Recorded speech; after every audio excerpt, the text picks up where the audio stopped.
I'm here today to explain to the people of Iraq why the United States and the world community has responded the way it has to Iraq's occupation of Kuwait. My purpose is not to trade accusations, not to escalate the war of words, but to speak with candor about what has caused this crisis that confronts us. Let there be no misunderstanding. We have no quarrel with the people of Iraq.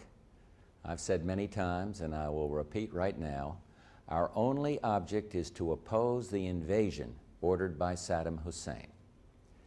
On August 2nd, your leadership made its decision to invade, an unprovoked attack on a small nation that posed no threat to your own.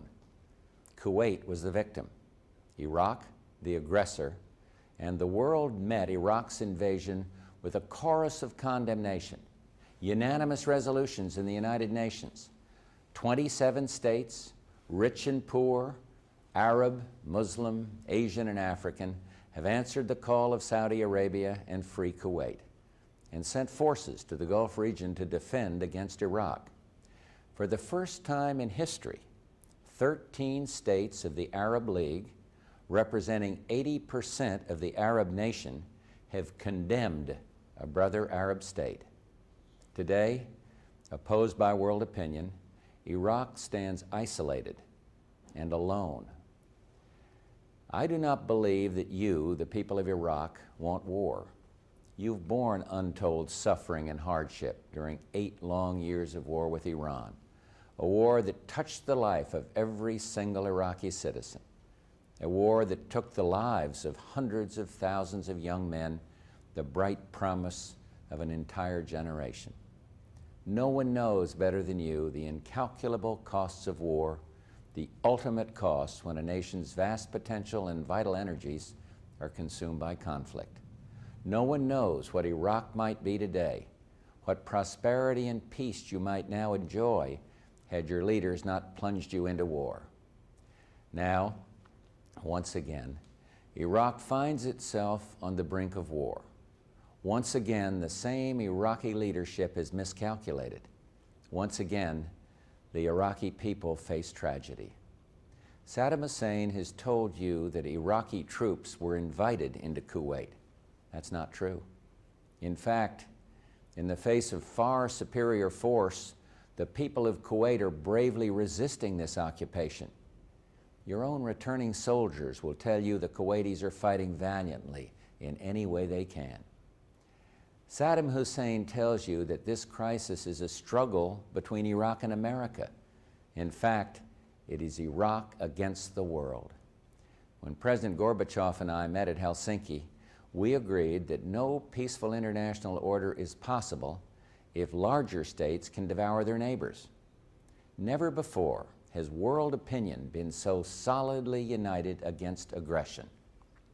Nor, until the invasion of Kuwait, has the United States been opposed to Iraq.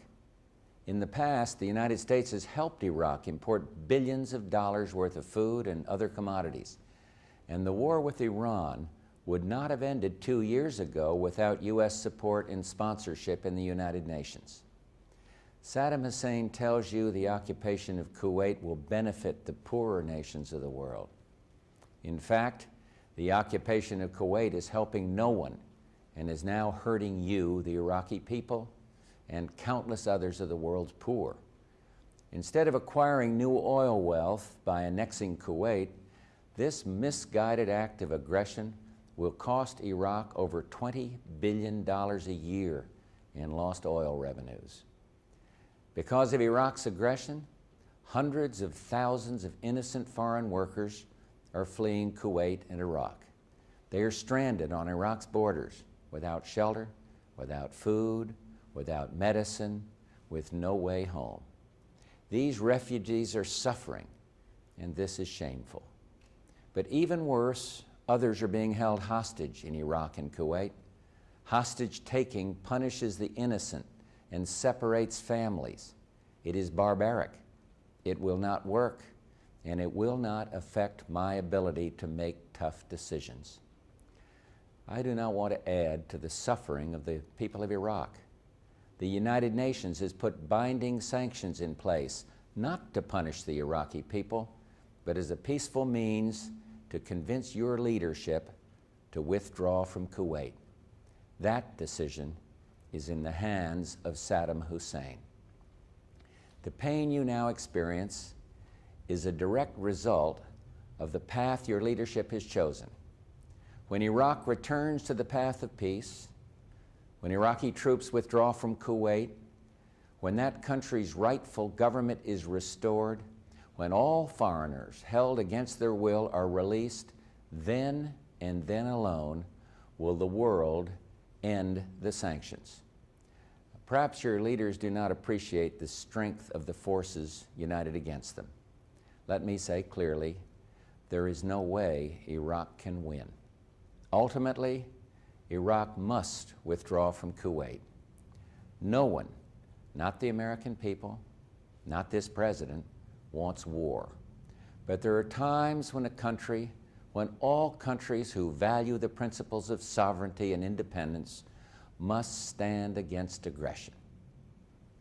As Americans, we're slow to raise our hand in anger and eager to explore every peaceful means of settling our disputes.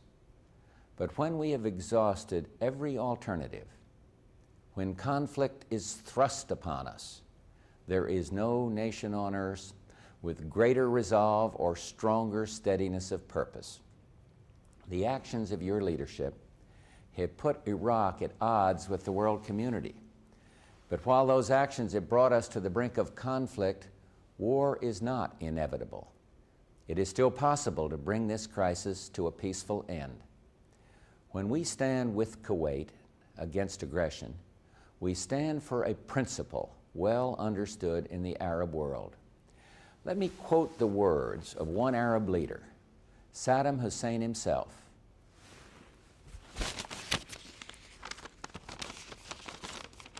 An Arab country does not have the right to occupy another Arab country. God forbid, if Iraq should deviate from the right path, we would want Arabs to send their armies to put things right. If Iraq should become intoxicated by its power and move to overwhelm another Arab state, the Arabs would be right to deploy their armies to check it. Those are the words of your leader, Saddam Hussein, spoken on November 28, 1988, in a speech to Arab lawyers.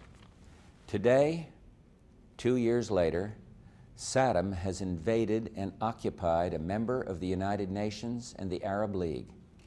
The world will not allow this aggression to stand. Iraq must get out of Kuwait for the sake of principle, for the sake of peace, and for the sake of the Iraqi people.